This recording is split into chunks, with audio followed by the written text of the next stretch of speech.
سیدنا مولانا محمد صلی اللہ علیہ وسلم۔ السلام علیکم ورحمۃ اللہ وبرکاتہ۔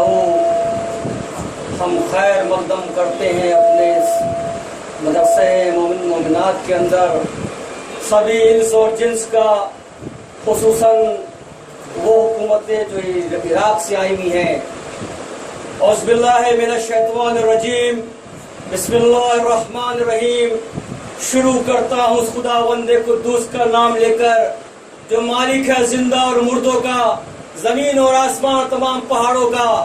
الحمدللہ رب العالمین الرحمن الرحیم مالک یوم الدین، ایاک نعبد و ایاک نستعین، اہدنا الصراط المستقیم صراط الذین انعمت علیہم غیر المغضوب علیہم ولا الضالین، آمین۔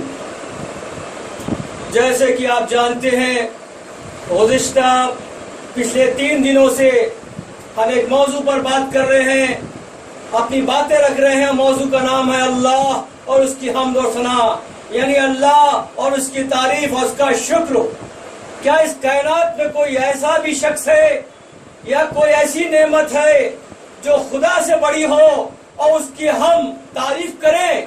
تو آپ کہو گے کوئی ایسی نہیں چیز ہے یہ کہ خدا سے بڑی ہو کہ تعریف کی جائے۔ خدا کیا ہے؟ ہم نے آپ سے پہلے بھی کہا تھا، خدا وہ مخفی خزانہ ہے، خدا وہ مخفی خزانہ ہے جس کو اللہ نے اپنی رحمانیت، اپنی خدائی کو بتلانے کے لیے اپنے نبی کو خلق کیا، اپنے نور سے خلق کیا۔ اور وہ نبی جیسے ہی اپنے رب کے جسم سے ہٹتا ہے وہ اپنے رب کا طواف کرتا ہے، اور اتنا طواف کرتا ہے کہ خداوند قدوس نے ان کی جتنی باتیں تھی ان کو تمام انبیاءوں سے، تمام پیغمبروں سے افضل رکھی، اور یہاں تک درجہ دے دیا اور یہ تک کہہ دیا، ارے میرے محبوب اگر تم کہہ دو تو ہم سب کو معاف کر دیں گے۔ دنیا میں تمام بڑے بڑے شاعر بات کرتے ہیں اپنی باتوں کے ذریعے، لیکن نبی نے جو بات کری وہ کس میں کری؟ جو خدا نے حکم بھیجتا گیا صرف اس پر بات کری ہے، اپنی طرف سے کوئی بھی کلام بنایا ہی نہیں آج تک۔ جیسا اللہ چاہتا تھا نبی ویسے ہی کرتے گئے، اور ایک زیر و زبر کا فرق بھی نہیں کیا اللہ پاک نے تمام آیتوں کا۔ یہ وہ اللہ کے نبی ہیں، یہ اللہ کے وہ بندے ہیں جس پہ اللہ نے جس طرح اپنے ناموں کو رکھا ویسے ہی اپنے نبی کے ناموں کو رکھا۔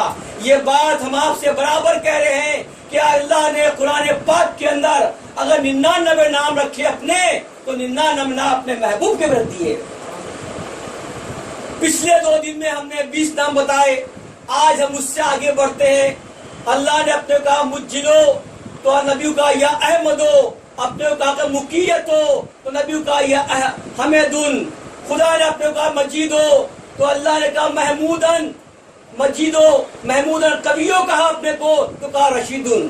یعنی کہ جیسے جیسے اللہ تعالیٰ اپنے رحمتوں کے بارے میں بتا رہا ہے جو اس کے کام ہیں، ویسے وہ اپنے نبی کام بتا جا رہا ہے برابر۔ یہ یعنی کوئی فرق نہیں اللہ پاک یہاں پر۔ یہ تو یہ کیا مرتبہ ہے؟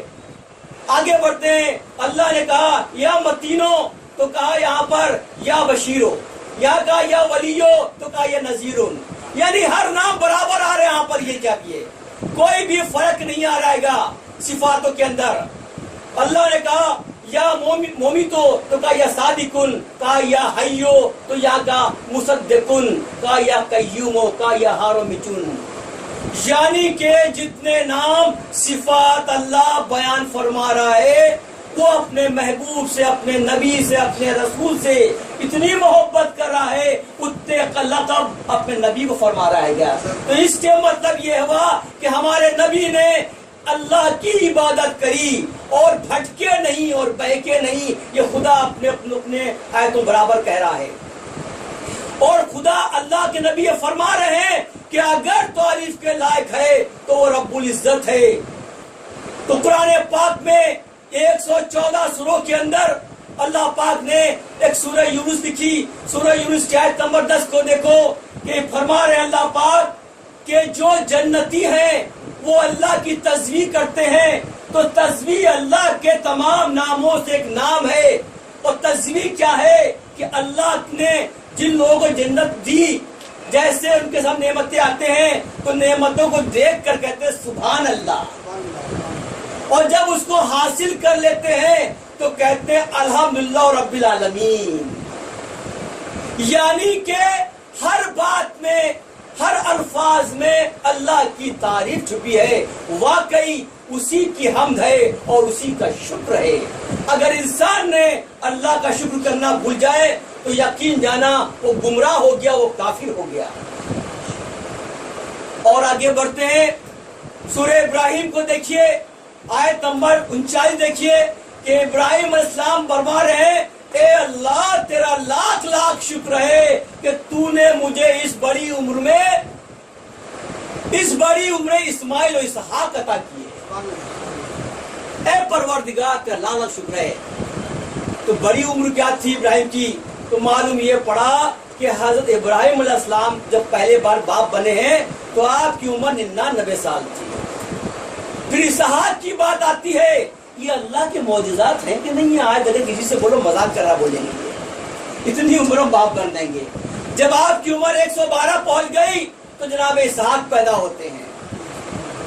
تو آپ اللہ کا شکر کر رہے ہیں، اللہ کا ذکر کر رہے ہیں. یعنی قرآن پاک کی ہر آیت کو دیکھو، وہ اللہ تعالیٰ کے حمد اور شکر سے بھری پڑی ملے گی. اور ہم کہاں جا رہے ہیں؟ ہم کتنا اپنے اللہ کو پہچان رہے ہیں؟ حقیقت تو یہ ہے کہ ہم اللہ کو آج تک پہچان ہی نہیں پائے.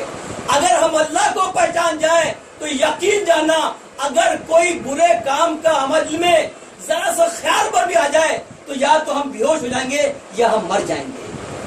اس کو کہتے ہیں ڈر خدا بولتے ہیں، جو ہمارے تک یہ آیا نہیں ہے. ہم بڑی بڑی باتیں کر لیا کرتے ہیں، کفر کی باتیں کر لیا کرتے ہیں، کسی کے بارے میں برا سوچ لیا کرتے ہیں، نعوذ باللہ اللہ کو برا کہہ دیا کرتے ہیں جذبات میں آ کر کے کہ یہ نقصان ہو گیا، تو ہم کیا ہم ہی تجھ کو ملے تھے؟ یعنی یہ کفر ہو گیا. اور دیکھتے ہیں سورہ مومنین کو دیکھتے ہیں، آیت نمبر 2 اللہ فرمایا اور جتنے بھی آسمان ہیں، جتنی بھی زمینیں ہیں، ان سب کا بنانے والا میں خدا معبود ہوں. میں یہ تعریف کے لائق میں ہوں اور کوئی دنیا میں نہیں ہے.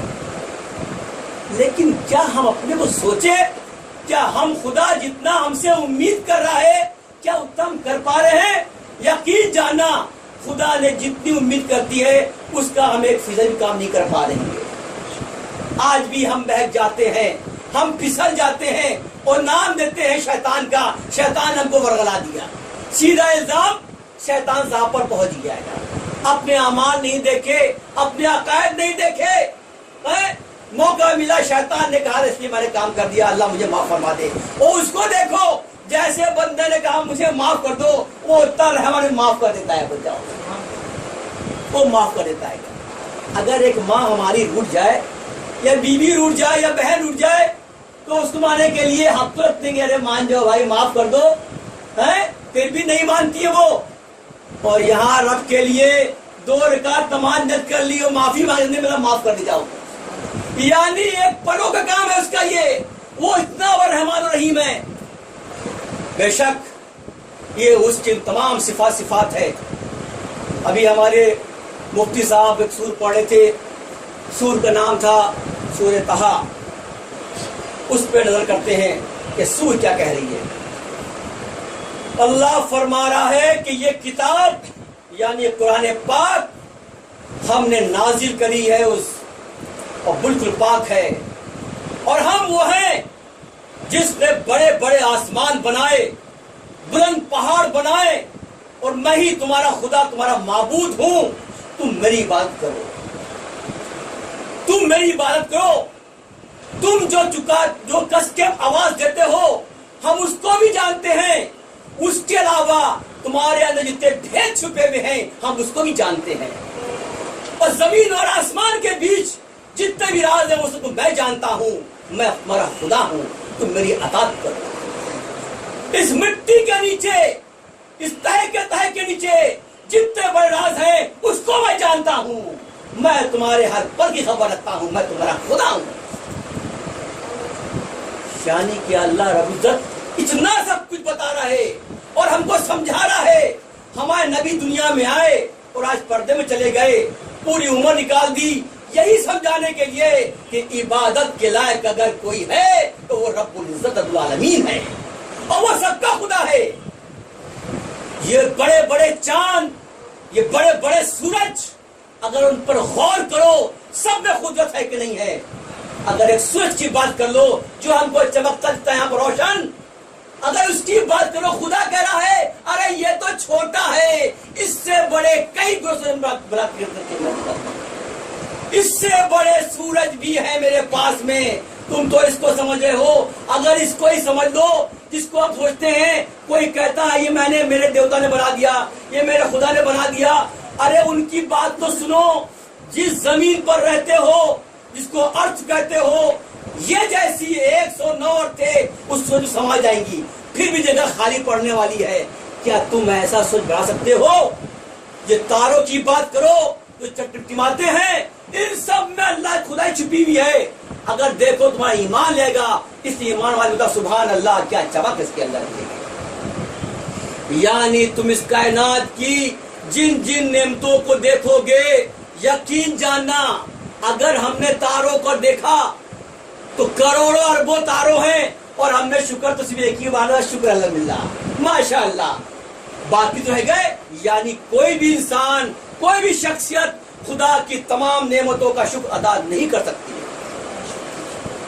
تبھی تو کہا تھا کہ خدا کی نعمتوں کے بارے میں اگر لکھا جائے تو تمام سمندر کم پڑ جائیں گے. تمام پیڑوں کو کاٹو, ان کے پین بنا دو تو وہ پیڑ کم پڑ جائیں گے. یہ بات بار بار کیوں بتائی جا رہی ہے؟ اور افسوس ہے جو اتنے تعریف کے لائق ہے اس کو تو ہم نے کنارے کر دیا ہے. ہم نے اور جھوٹے خداؤں کو خدا بنا لیا ہے. ہم سمجھ رہے ہیں کہ وہ ہے جو خدا ہے جس نے اللہ کہا. میں نے کہا تھا اللہ کے مطلب ہوتا ہے نہیں, کچھ بھی نہیں. جو سب کچھ بنا رہا ہے وہ اپنا کچھ کہتا کچھ بھی نہیں کیا. اور ہم ایک گلاس پانی پلا دیں یا گھر میں کھیر پکا دیں تو پوچھتے بھائی کیسے لگی, مزہ آیا کہ نہیں آیا؟ یہ میں نے بنائی ہے, یہ میں نے بنائی, مزہ آیا. اور رب العزت سب کچھ بنا رہا ہے, پیش کر رہا ہے اور پھر بھی اپنا احسان نکلا رہا. یہ ہے رب العزت. تو آگے بڑھتے ہیں کہ جب موسیٰ وہاں جو واقعہ بنا رہا آپ کو یہ اسکول کا, تو موسیٰ جو اپنی جوزہ صفورہ کو لے کر اور ایک گدھے پہ نکلتے ہیں کہاں کے لیے؟ مصر کے لیے. تو راستے میں دیکھتے ہیں بہت ٹھنڈی تو رک گئی, تو دیکھا کلام پکڑا رہا ہے کہ موسیٰ کو ایک آگ دکھی. تو موسیٰ نے کہا اپنی بیوی سے ٹھہرو, مجھے ایک آگ دکھی ہے, میں شاید وہ تمہارے لیے کام آ جائے, کچھ انگارے لے آؤں تم سے تاپنا. چنانچہ موسیٰ آگے بڑھتے ہیں اس آگ تلاش میں. تو جیسے وہاں گئے تو دیکھا کہ آگ نکل رہی ہے, اس کو پکڑ لوں تو وہ پیڑ جو تھا وہ پیچھے ہٹ جاتا ہے. یہ پریشان ہو گئے کہ یہ پیڑ پیچھے کیسے ہٹ رہا ہے. پھر اور گئے, پھر وہ پیچھے ہٹ گیا. گھبرا گئے کہ یہ کیا ماجرا ہے, کہیں میری آنکھوں کا دھوکہ ہے. پھر آگے گئے, وہ پیڑ آگے پھر بڑھ گیا. جس پیڑ سے آگ نکل رہی تھی گھبرا کر یہ بھاگتے ہیں وہاں سے. جیسے یہ بھاگے پیٹ دے کر آواز آتی ہے, اے موسیٰ میں تیرا پروردگار ہوں, پلٹو, رک جاؤ. موسیٰ کے پسینے چھوٹ جاتے ہیں, رکو موسیٰ میں تمہارا پروردگار ہوں. موسیٰ رک جاتے ہیں کہ یہ عجیب و غریب آواز کیسے آ رہی ہے, ابھی تو ہم نے دیکھا تھا پیڑ میں سے نکل رہی ہے. موسیٰ رک گئے. خدا نے کہا اے موسیٰ یہ دعا کی پاک جگہ ہے, اپنی جوتیاں اتار دو. یعنی معلوم پڑ گیا کہ پاک جگہوں پر جوتیاں پہن کے نہیں آنا چاہیے. دیکھو قرآن وہ کتاب ہے جو سر کے بال سے لے کر اور پیر کے ناخن کو ڈھکنے تک بتا رہی ہے. کیا پہننا ہو کیا پہنانا ہے یہ قرآن بتا رہا ہے. لیکن افسوس ہے ہم نے قرآن کو سمجھا ہی نہیں, پڑھی بھی اوپر کے نام میں سب کے. تب موسیٰ رکتے ہیں کہا اللہ نے موسیٰ یہ تیرے ہاتھ میں کیا ہے؟ بولا یہ اللہ میری عصا ہے، میں اس سے پتے توڑتا ہوں۔ اچھا اور کیا کرتے ہو؟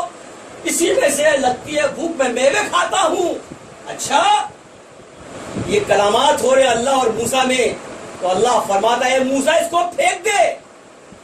چنانچہ موسیٰ نے پھینک دیا، جیسے پھینکا تو دیکھا وہ اژدہا بن جاتا ہے۔ اب موسیٰ کا خوف طاری ہو گیا۔ اللہ کہتا ہے موسیٰ اس کو چھو لو، کچھ نہیں ہوگا تمہیں۔ حکم الہی تھا، ہمت کری اور چھو لیا، دیکھا پھر وہ لکڑی بن جاتا، سمجھ جاتا سے یہ خدا ہے۔ خدا نے کہا ہے موسیٰ یہ تیرا پہلا معجزہ ہے، یہ تیرا پہلا معجزہ ہے۔ پھر کہا خدا نے اے موسیٰ میں نے تجھ کو چن لیا اپنے رسول میں، رسول بنا دے دنیا سے۔ یعنی کہ یہ دیکھو کہ وہ اپنے سسرال سے آ رہے تھے، جیسے کہ جانتے ہیں جناب صفور آپ کی شادی ہو گئی تھی، اور جو جناب کیا نام ہے رکھا تھا ان کے سسور نے، شعیب نے ایک شرط رکھی تھی کہ تم میں دو بیٹی میں شادی کر لو، اور جو تمہارا مہر ہے وہ یہ ہے یار تم 8 سال ہماری نوکری کرنا ہے، اور اگر 10 سال تو بہت بڑی بات ہے یہ۔ تو وہ بیچارے وہاں سے آ رہے تھے، سارے کاموں کا انجام دے کر کے آ رہے تھے، اور اللہ نے ان کو آج پیغمبری کا اعلان کر دیا۔ اس وقت آپ کے پاس 40 سال تھے، جیسے سمجھ گئے کہ اب رب نے ہم کو چن لیا ہے، جبکہ ہم جانتے ہیں، ہم نے اپنی تقریر میں بات کہہ چکے ہیں، موسیٰ کو تو خدا نے بچپن سے ہی رسول رکھا تھا، بچپن سے رکھا تھا۔ جب وہ ماں کی پیٹ میں آئے تب سے رسول تھے، جب فرعون کے پاس گئے تو بھی رسول تھے، صرف اعلان کرنا باقی تھا۔ یہ وہی موسیٰ ہے۔ اللہ نے فرمان جاری کر دیا، موسیٰ نے اف نہیں کیا، پھر کہا اے موسیٰ ڈال دے اپنے گریبان میں ہاتھ، جیسے ہاتھ ڈالا کہ نکال، تو دیکھا چمکتا ہوا ہاتھ نکل جائے گا، روشنی والا۔ بولے یہ موسیٰ تیرا دوسرا معجزہ ہے، جا اب میری بات سنو موسیٰ، فرعون نے سر اٹھا رکھا ہے، تم کو وہاں جانا ہے اور ہماری ہدایتوں بتانا ہے، ہمارے فرمان کو بتانا ہے۔ جب سے تقریر شروع کیے سب کو سفر ہی ملنا ہے بھائی برابر کو۔ تو موسیٰ کہتے ہیں اے اللہ مجھ سے تو اس مصر میں گناہ ہو گیا تھا، میں نے قتل کر دیا تھا، تو مجھے معاف فرما دینا، جب معاف کر دیا۔ پھر کہا اے اللہ میری زبان میں تتلا پن ہے، تو بہتر جاننے والا ہے، تو میں اپنی بات کو کیسے کہوں گا فرعون کے سامنے؟ اگر ہو سکے تو میرے بھائی ہارون کو میرا ولی بنا دے، میرا وزیر بنا دے۔ اللہ نے کہا جا موسیٰ تیری دعا میں نے قبول کر لی، جا۔ چنانچہ اللہ کے فرمان لے کر آپ نکلتے ہیں اور فرعون سے مقابلہ کرتے ہیں، اور فرعون سے مقابلہ ہوتا ہے تو فرعون دیکھتے ہی کیا کہتا ہے، اچھا تم تو وہی ہو، اچھا تم تو قاتل ہو، تم نے جادو سیکھ لیا ہے، تم یہاں اس لیے آئے ہو تاکہ میں فرعون اپنی قوت چھوڑ دے۔ یہ تیرا کون سا نیا خدا ہے؟ تو نئے خدا کی بات کر رہے ہو، ارے خدا تو میں خود ہوں۔ میں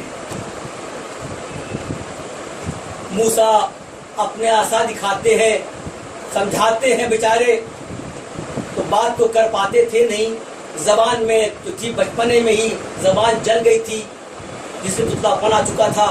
لیکن اللہ کو اتا کہنا بھی بہت پسند تھا۔ جب کہا اللہ تو کہا اتا، تو اللہ پہ اور بولو موسیٰ کو واپس بلاؤ۔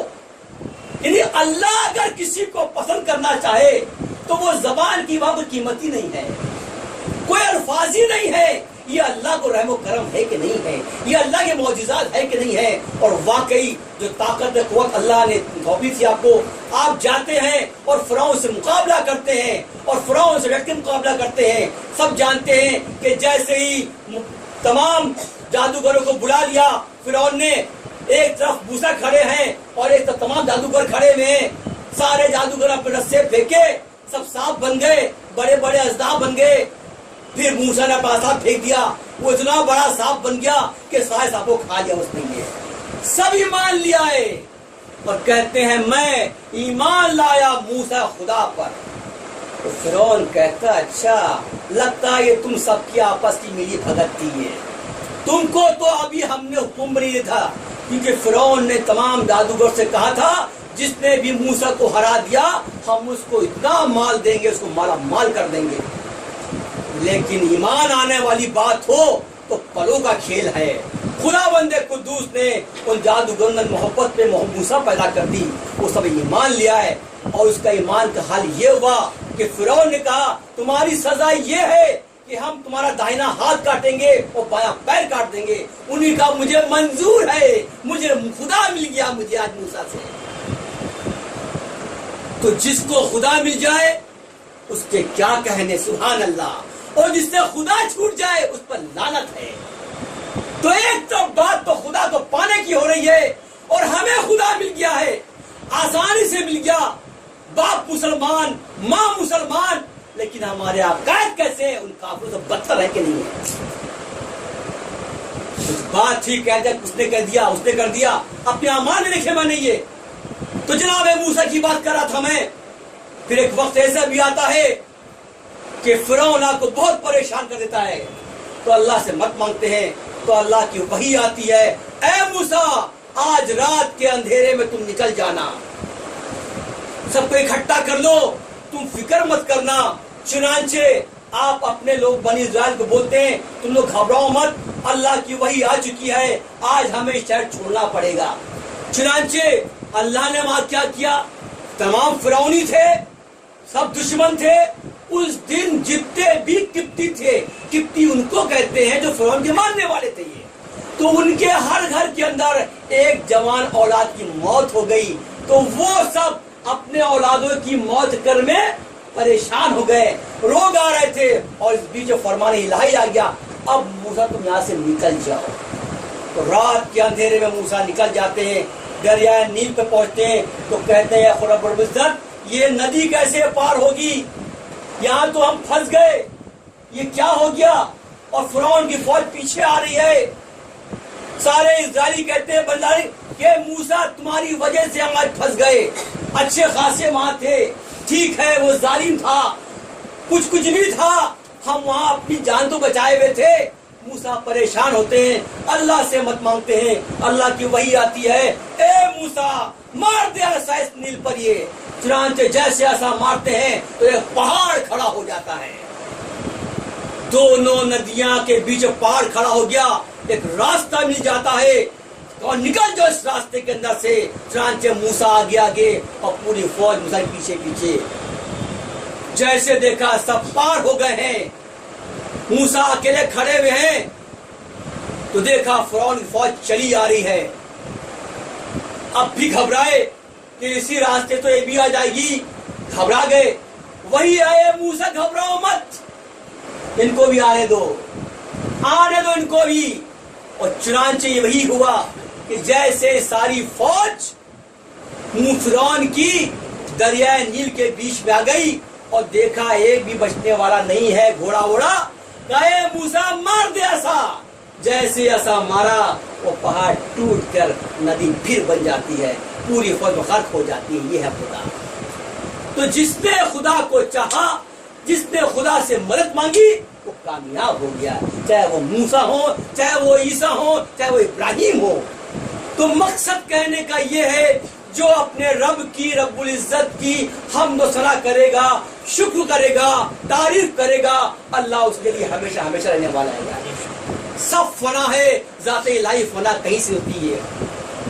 تو جو موضوع ہے، ہم موضوع اپنے بات کر رہے ہیں کہ اس موضوع کے اندر ہم نے ان کو دیکھا جو اللہ پر مٹنے والے ہیں، مرنے والے ہیں، ان کی ہم باتیں کرتے ہیں کہ ایک محرم سے آج 3 محرم پہنچ گئی، آج کیا حال ہے ان اللہ کے چاہنے والوں کا، ان اللہ مرنے والوں کا، وہ کس حال میں؟ ذرا یہ بھی تو دیکھیں آج ہم۔ یہ تو دیکھتے یہ ہے کہ جب حور نے اپنا پانی پی لیا اور گھوڑوں پانی پی لیا اور وقت ظہر کا وقت ہو گیا، تو حسین نے ایک شخص سے کہا اذان دو، تو اذان ہوتی ہے ظہر کی۔ پھر پوچھتے حور سے، حور ابن یزید سے، کہ تم میرے پیچھے نماز پڑھو گے کہ جماعت الگ بناؤ گے؟ تو حور نے ہلایا سر، نہیں ہم آپ کے پیچھے نماز پڑھیں گے، ایمان تو دیکھو آ چکا ہے ایسے ہی۔ چنانچہ وہ نماز ہو گئی ظہر کی، تھوڑا سا کھانا نوش فرمایا، وقت اثر قریب آ گیا، اس پہ نماز پڑھ لی اور اس کا 2 محرم پوری ہو جاتی ہے۔ پھر حور کیا کہتا ہے، ایک فرمان ملتا ہے کہ حسین کے لشکر کو ایسی جگہ لاؤ جہاں پہ آب و دانہ بھی نہ ہو، ان کو وہاں لاہور۔ تو جیسے کہا، حسین نے کہا میری بات سنو، میں اپنے دل سے یہاں پر نہیں آیا، میں مکے میں تھا، مجھے یہاں پر دیکھو خط بھیجے گئے ہیں، تمہارے خطوں کی وجہ سے ہم یہاں پر آئے کوفے کے لیے۔ وہ کہتے کون سے خط؟ تو آواز دیتا عباس دکھاؤ ان کو خط۔ عباس لاتے یہ بڑے بڑے خط کے بنڈل اور رکھ دیتے ہیں۔ تو حور کہتا ہے اس کے بارے میں کچھ علم نہیں ہے کہ یہ خط کس نے بھیجے ہیں، یہ خط کس نے بھیجے ہیں، ہم لوگ کو اس میں علم نہیں ہے، ہمیں اتنا معلوم ہے کہ ہمیں آپ کو جو ہے یہاں ٹکنے دینا نہیں ہے گا۔ تو حسین فرمایا ٹھیک ہے، اگر یہ بات ہے تو ہم واپس مدینے جاتے ہیں۔ کہا نہیں، ہمارے آقا کا فرمان ہے کہ حسین جو ہے وہ تمہارے ساتھ میں آئیں گے۔ اتنے میں بات بڑھ جاتی ہے، تلواریں نکل آتی ہیں۔ عباس فرماتے ہیں کہ میں نے بہت ظلم سہ لیے، میں نے اپنے بھائی کی ہر بات کو مانا، لیکن اب ماننے والا میں نہیں ہوں، اور ہم جنگ کرتے ہیں۔ اور حسین جانتے تھے یہ جنگ کا وقت نہیں ہے، اگر چاہتے اس وقت یہ تو چھوٹی سی فوج تھی، حور کی کیا اوقات تھی، کاٹ چکے ہوتے، لیکن نام بدنام ہوتا کہ حسین نے جان بوجھ کر کری تھی، کیونکہ حسین کا مقصد تو کچھ اور ہی تھا، فرمان الہی تھا۔ جس رب العزت نے ان کے نانا کو بھیجا دنیا میں، پورے خاندان بنی ہاشم کو بھیجا، ایک مقصد تھا، ایک مطلب تھا کہ کس طرح اللہ کو اللہ سمجھتے ہوئے، اللہ کی اطاعت کرتے ہوئے اور اللہ کے فرمانبردار بن کے رہنا پڑے گا۔ اس لیے آپ جنگ نہیں کری۔ عباس کا طاقت ہے، میں لکیر کھینچتا ہوں، طاقت اب مسلم آ جاؤ۔ کس کا طاقت ہے؟ چلاتے چیختے ہیں۔